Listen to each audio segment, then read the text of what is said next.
This arrest stems from a criminal incident that occurred on the afternoon of Tuesday, October 7th, outside of the Idea Charter School located in the 1800 block of Bassett Road.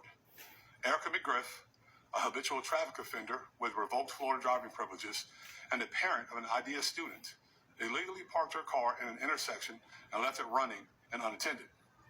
Officer Holton, a JSO officer working as part of the Safe Schools program, attempted to lawfully discuss the matter with McGriff. She escalated the verbal conversation to physical violence.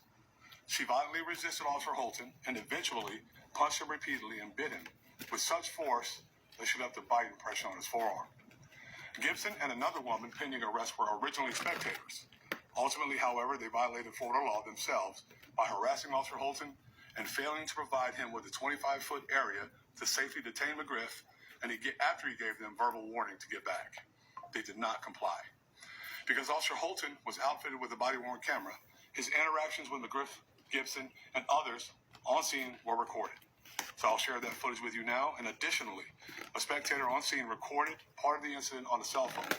Some of that cell phone footage has been posted on social media platforms. I will play that cell phone video after the body-worn camera footage is shown.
Getting your air conditioning or heating system replaced is probably one of the most frustrating things.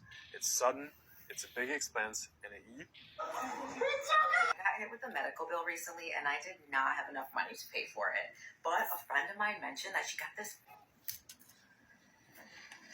So as a result of her actions on Tuesday afternoon, Erica McGriff was arrested for battery on a law enforcement officer, resisting an officer with violence, and operating a motor vehicle while having a driver's license that is revoked as a habitual traffic offender, which is probably what led to her refusing to give some of those things over in the very beginning.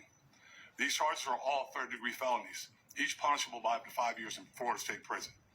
Additionally, McGriff was cited for multiple traffic violations. So what's today's takeaway?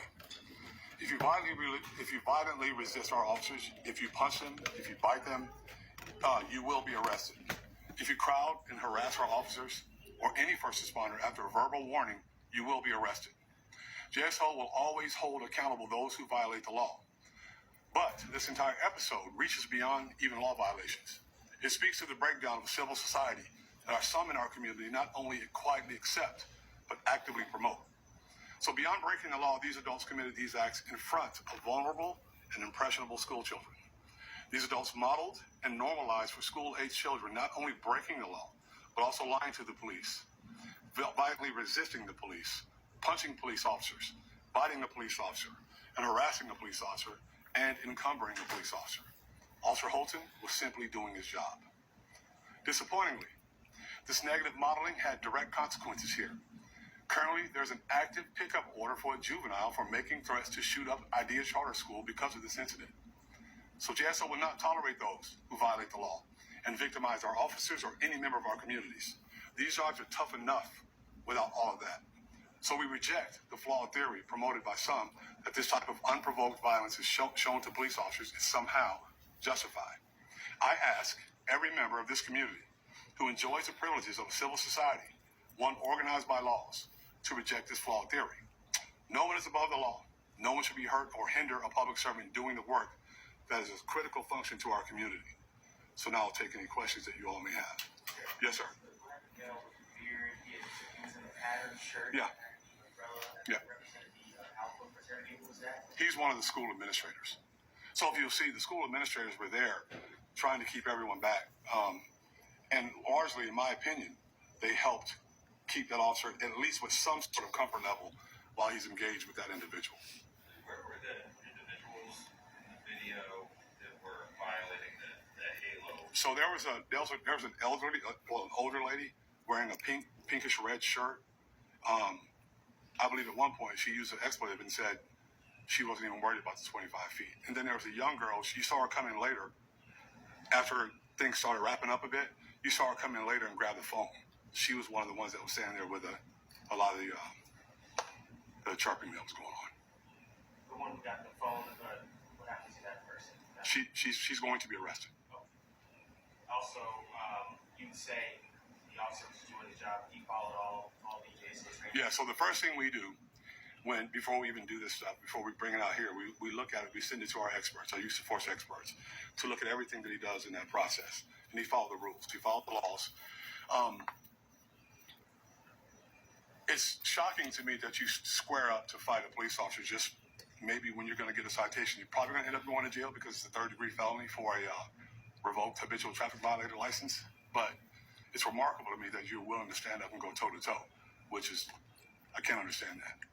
Was the officer there doing traffic for the Idea School? And as far as I know, there was a scuffle getting her into restraint. Yeah. Can you explain what took so long? And also, were there other officers, I guess, who were along the way? He was the only one that was there. He was there by himself. There were other officers that were on the way, but sometimes if you're in different locations, it takes a little bit to get there.